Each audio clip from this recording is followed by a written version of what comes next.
based off of my criminal history, there is a potential that a federal judge can sentence me up to 23 years in a maximum security United States federal penitentiary. And in that moment, I played a let's make a deal with God. And I asked God to climb into the robe of that judge. Whether it's 10 years or 50 years, I'm going to invest the rest of my life serving you. And I stood before that federal judge. Judge Mahan took his glasses off, leaned back and said, I don't know why I'm going to do this. But he said, I'm not going to give you what you deserve. Then he gave me a lesser sentence. And as I laid on that stainless steel cell, shackled by my hands and my feet, I heard God utter into my spirit, my son, I honored what you asked me to do. He said, never forget the promise that you made to me. And ever since that day, I got up off that floor and my life went in a 180-degree turn in the other direction. When I saw the way that he treated me fairly, I saw the man behind the suit. I started thinking, man, if that worked for me with this law enforcement officer, how can I multiply that and get more law enforcement officers involved so that we can impact this on a larger scale?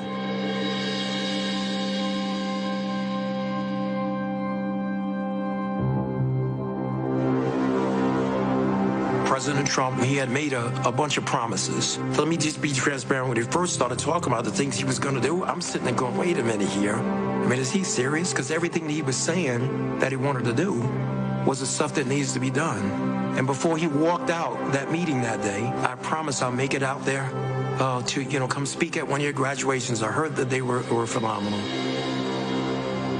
When he stood there in that graduation and he went out of his way to shake the hand of every one of those 29 graduates, set them on a whole nother vista of life because they had the office of the President of the United States. The promises that he made was promises that he kept. 2 years ago, I was honored to tell John Ponder's story of transformation in the Rose Garden on the National Day of Prayer. Today, I'm thrilled to welcome him back to the White House. John's life is a beautiful testament to the power of redemption. John grew up without his father. As he tells it, my mother was strong, but she wasn't able to keep us out of the gangs and off of the streets, and they were violent streets. At the age of 38, he was arrested for bank robbery. While John was in prison, he began reading the Bible and listening to Christian radio.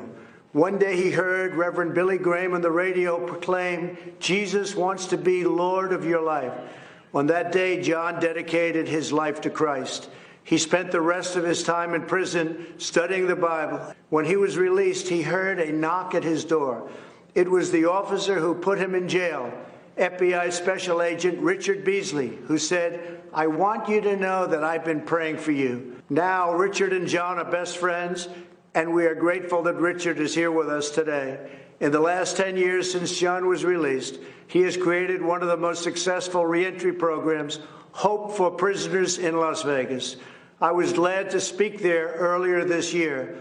As John says, Hope for Prisoners is a movement that began as a dream in a tiny prison cell and is now making a difference in the lives of thousands, truly bringing hope that there is an opportunity and a community that is waiting and willing to offer them a second chance.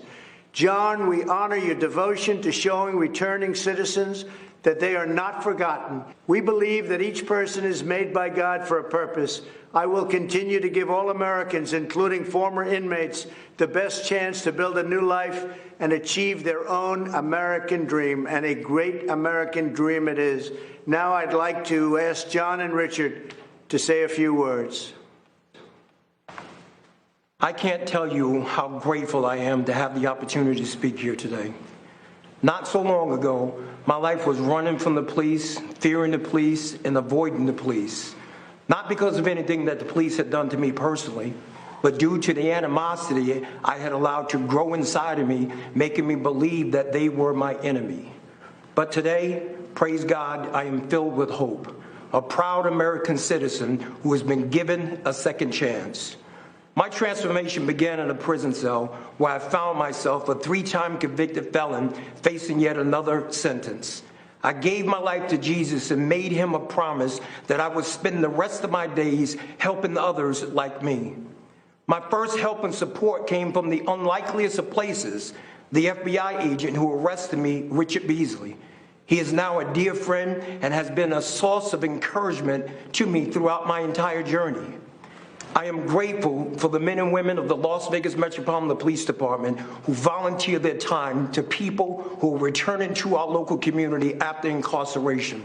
These are the real-life heroes who put their lives on the line every day, armed with the promise that they made to protect and to serve, have made a tremendous impact in the lives of men and women reintegrating back into our society. My hope for America is that formerly incarcerated people will be afforded the opportunity to take advantage of the fact that we live in a nation of second chances. My hope for America is that law enforcement and people in the communities across our country can come together and realize that as Americans, we have more in common than we have differences. My hope for our great nation is to continue on this path we are on of being the most prosperous country in the world. I'm so proud of John with his life's turnaround and for all the lives that he's helped to change. It may be hard to believe that as a retired FBI agent, one of my best friends is a person I arrested for bank robbery. When I met John 15 years ago, he was angry, scared, frustrated, and anxious about his future. On the drive to prison, I stopped at a convenience store and bought John a coffee and a donut. After he was sentenced, John sent me a necktie and a note thanking me for treating him like a gentleman. 5 years later, when he got out of prison, John called me and wanted to meet for lunch. He was a different man. He talked about starting a reentry program for men and women coming out of prison.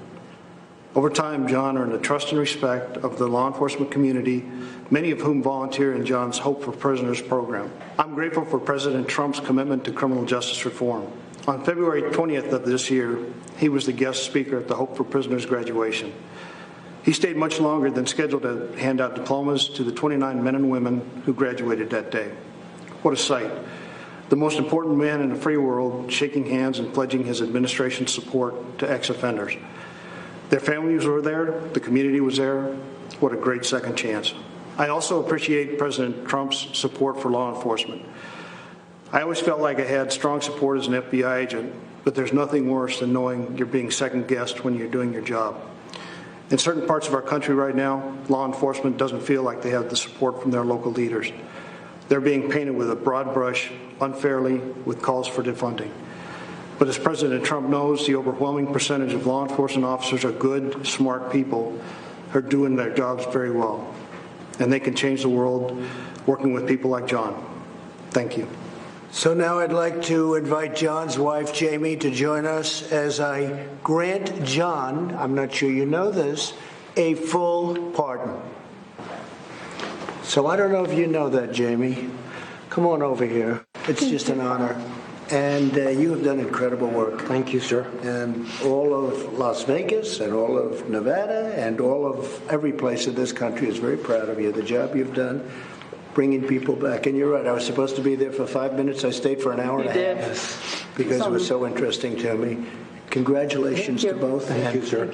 Richard, thank you very much for the job you do. Thank you. It's fantastic. Thank you. Thank you.